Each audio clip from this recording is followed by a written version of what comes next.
All righty, here we go. It's a brand new Flyers Daily for the 26th of December, 2024. As we wind 2024 down, hard to believe. Flyers Daily, as always, presented by Ticketmaster. Make more memories live. Flyers will be back in action. They'll round out the calendar year beginning Saturday in Anaheim, 4 o'clock Eastern. And then a back-to-back Sunday, they're in action against the Los Angeles Kings, we just saw. That game will be at 9 o'clock at Staples. And then San Jose coming up on the New Year's Eve night, 8 o'clock p.m. Game will be over before the ball drops. That works out good. And then after the new year, first game of 2025 will be the Vegas Golden Knights on January 2nd. That's the last of the Flyers After Dark 10 p.m. games on Thursday night. And then they'll work their way back east to take on Toronto on January 5th and return to Wells Fargo Center January 7th, also against the Toronto Maple Leafs. Incredibly important stretch of games for this Flyers team. And when I look at this stretch of games and kind of where we are right now with the way the team has played of late, it's obviously been frustrating. One week you feel good. The next week you're not so sure.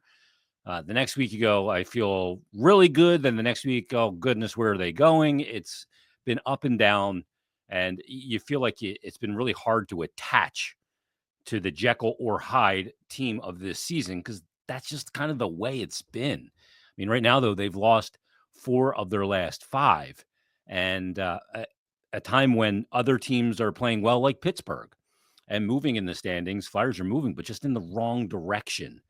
So this is an important stretch, and a couple of those teams on this trip, and Anaheim and San Jose in particular, are teams that you would deem as inferior opponents because they're below the Flyers in points percentage. Now, Vegas and Los Angeles are not, nor is Toronto. So there are some tough games on this trip, but Flyers got to find a way. Last year, they found a way to play 82 meaningful games. Is that in the cards this year? There's some alarming things right now that don't point in that direction. The way they're defending, the goaltending they've gotten, um, the the inconsistency of some players. We've seen some players be incredibly hot, like Owen Tippett is now, but some stretches prior where he was cold and wasn't ending up on the score sheet. Morgan Frost, same thing. Now we see Noah Cates playing really well. Can he sustain? I'm not saying score a goal in every game like he has in the last 4, but can he also be an offensive presence, an offensive contributor, down the line through the remaining part of this season? We shall see. There's still a lot of questions to answer. As we sit here now on the Christmas holiday break, Flyers have played 35 games. We're inching closer to that midway point of the season already, 6 games from now, if you can believe that. And through 35 games, they're a game under Hockey 500. They've won 15. They're 15, 16, and 4. So basically, they've won 15 games and they've lost 20, 34 points. Struggling right now, 3-6-1 in their last 10, minus 22 in goal differential. There's a lot of things they need to clean up, like goal differential, like getting well behind in games only to battle back and then maybe fall short because battling back is really difficult and exhausting. So there's a lot of things they need to clean up going forward in the final, 46 games of this season, whatever it is, before they wrap up the 2024-25 campaign. But in this episode, since this is Christmas and I'm recording this on the evening of Christmas, and I hope everybody had a great holiday, got to spend time with family, friends, and you got everything you wanted and you gave everything you could.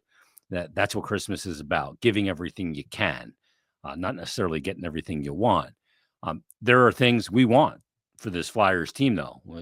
We want a 1C. We want more high-end talent. How are they going to go about getting it is a question that we've talked about quite a bit. But in this episode, I thought, well, since it's Christmas, and even though, like I just mentioned, the team is 3-6-1 in their last 10, and it has been a rough go for them of late, I wrote out this list a couple of weeks ago. Matter of fact, I wrote it out on December 10th. So, yeah, just 2 weeks and a day ago, of players and prospects and things to be excited about with this Flyers team. Now, when I wrote this out on December 10th, the team was actually playing pretty well. And I wrote just a bunch of things down. I just constantly write ideas down. On December 10th, They had beaten Columbus and they had just beaten Detroit in back-to-back games. So it was a good time. But of late, it hasn't been. But some of the things that we should be happy about, even though I don't know where this season is going, but obviously Matvei Michkov being here 2 seasons early is something that we should be very excited about. Very excited to watch him this year. He's in his probably his toughest stretch right now as a pro, and the schedule is something he's adapting to, playing in the NHL, all of those things. The league is adapting to him, and he's got to adapt back to it. But it's incredibly exciting that he's here and he's performed the way he has. And it's incredibly exciting that he performs on the biggest stage in the biggest moments. So that's something to be very excited about. At that time on December 10th, I wrote down Emil Andre. Now, he's obviously been sent back. I think this is part of a numbers game, too, with bringing an extra forward on the trip. I think him being sent back doesn't make them a better team. I'd rather see Andre in the lineup than Yegor Zamula. I think Andre provides more and pushes offense more, and he'll be back. But to me, he's a player to be excited about. Even though he's not here right now, I think he's a player to be very excited about. He's a guy that I really enjoy watching play the game of hockey, probably because he's diminutive in stature, as am I. I like the way he plays. I like the way he sees the game, and I love the way he processes the game. So he's another guy to be very excited about as we get ready to head into 2025. There's some guys on this list too that I'm not sure about yet. I'm excited what they could become, but there's a lot of work to be done. Whether that's Jamie Drysdale, who I thought when he came back from the injury played really well. I thought there was a little slip in his game the last couple, as maybe the adrenaline's worn off, and we'll see how he comes back after this break. But I think there's something to be excited about with him. We just need to see it develop, and we need to see it remain available. That's the big thing with Jamie Drysdale. The way he came back initially, those first couple of games, pushing the pace, decisive. The skating is always going to stick out for Jamie Drysdale. Something to be excited about. But it's also incumbent upon the player to not put himself in a position to get hurt, to be a guy that can stay available, and also be that player on and off the ice. So there's part of this on him. His development is going to rely on him as much as anybody. Another thing, player to be excited about is Jet Lachenko, who's playing for Team Canada. And look, a lot of us, when that pick was made, were kind of going, head scratcher here. He obviously impressed us in rookie camp. He impressed us in development camp first, then rookie camp, and then into the preseason, and even into the season. And he's gone back to Guelph, and to me, he's a player that's just his game is maturing very quickly. Wouldn't be surprised if he's on the Flyers next year in a pretty prominent role. He just looks like one of those guys that is developing at a very rapid pace. And I think he's a player to be excited about. Is he going to be a superstar? I don't think so. But I think he's going to be a core piece for a long, long time. And he's going to play the game with a lot of accountability and honor and play it hard and play it the right way. And his skating will guide him as well.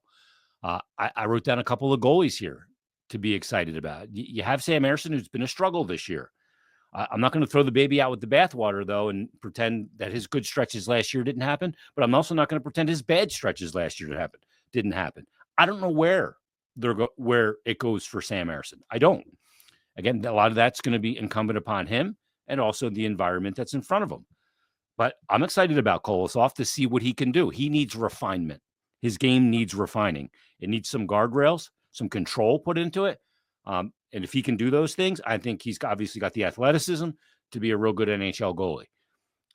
Igor Zavragin, who over in the KHL has been a monster. He's a guy to be excited about. Carson Bjarnason's playing in the World Juniors for Team Canada. The maturity of Carson Bjarnason over the last 2 years can't be understated either. I mean, physically maturing, mentally maturing into the position. He's a guy to be very excited about.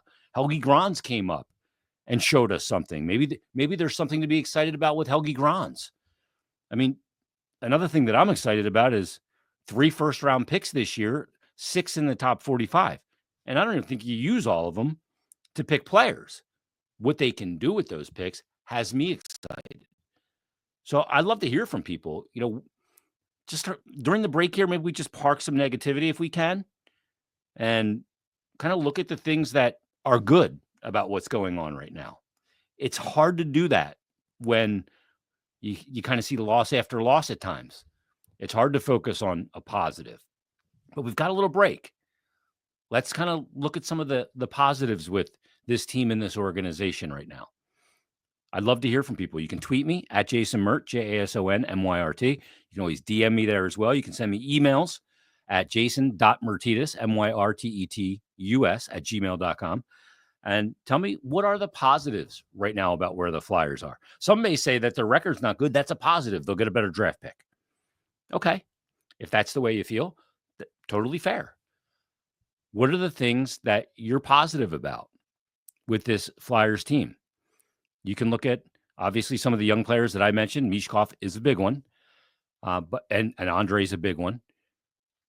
The play of Travis Sanheim's been a big positive.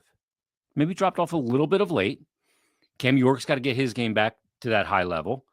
Travis Konechny's in a bit of a rough patch of his season so far, but he's been great for the Flyers this season. So what are the positives? I'd love to hear from people to know what you're thinking. Let's spread the positivity. Let's kind of like drape ourselves in it. And then when they come back against Anaheim on Saturday, maybe we've changed the air that we breathe. Maybe we've changed the mojo and things move in a positive direction. Positive thinking yields positive results. Kind of the way I'm attacking my battle with my health situation. So I'd love to ensconce ourselves in some positivity over the next couple of days. If they lose in Anaheim, all bets are off. We go back and go bananas. But what are you positive about? What are the positives about this team and this organization? I'll tell you a big positive for me is the way it's being run. It's being run with dignity. Once again, with Keith Jones, Dan Helferty, Danny Briere, and it's being run in an honest and admirable way. And I can't say that was the case the last bunch of years prior. Can't. I'd be lying if I did. And those things do make a difference. Those things do go around the league. People do know. So hopefully when it's free agency time for this team, those things matter. The upgrades at the practice facility, what they've invested into things we don't see on game night, that they all matter. So send me your positivity. We'll lift them all up and we'll all get a good soaking of positive vibes. Hopefully that leads into Saturday against Anaheim. All right, we'll be back tomorrow. We'll preview the weekend hockey of Anaheim and Los Angeles coming up on tomorrow's episode. So everybody, hope you had a great, safe, happy holiday, whether you celebrated Christmas, Hanukkah, or anything else. I wish you nothing but safety, love her with your family, and everything else. Thanks for listening. Thanks for watching. We'll join you tomorrow for yet another brand new Flyers Daily.